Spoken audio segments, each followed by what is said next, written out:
The final part about China's future, as well as China relationship with EU and China relationship with United States. Right now, you mentioned about dialogue between EU and China, but the problem is that in the past 3 or 4 years in EU, in Europe, there are so many persons talking about deep risks, and also EU, launched sanctions on China company, and also talking about the threat of China's new energy vehicle, and criticize China's industrial subsidy. But on the other hand, it's a dialogue with China. How do you think about nowadays the EU policy on China? Is it very fragmental, or it's a unified policy on China?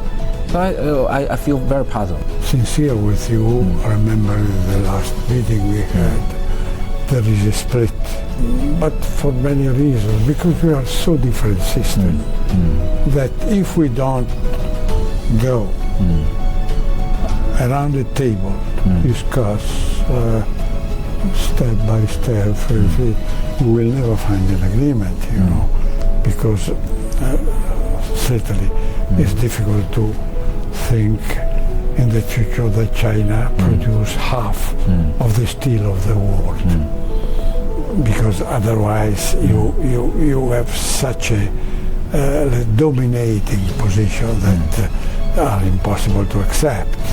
And then you have the accusation of state aid,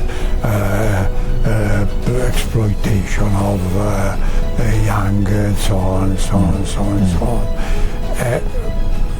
So if we don't discuss everything and we make a step back, it's difficult to have an agreement. What I am telling is that we have to find even partial agreements, in order to make, to leave the door open. But if there is only one way, a stream in one direction, it's not easy to find an agreement, And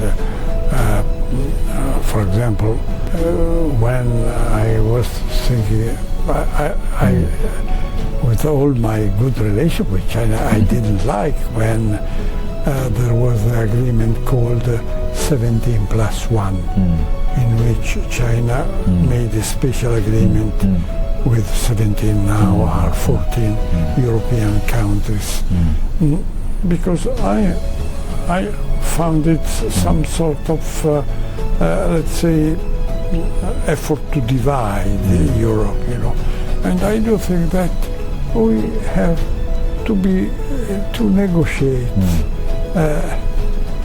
in front of us freely, step by step, but without some sort of bypass, And I have been sincere to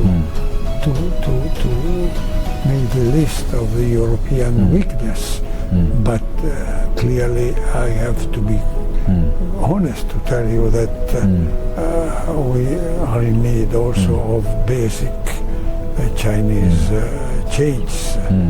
But yes, but about the 17+1 system, but I think it was an example. Example, but we really don't want to divide Europe, because on the contrary, we need a stronger Europe. Yeah, that's true. That's true. But you don't make institutional agreements with part of a state. If you consider Europe as a union, you don't make partial agreement on that.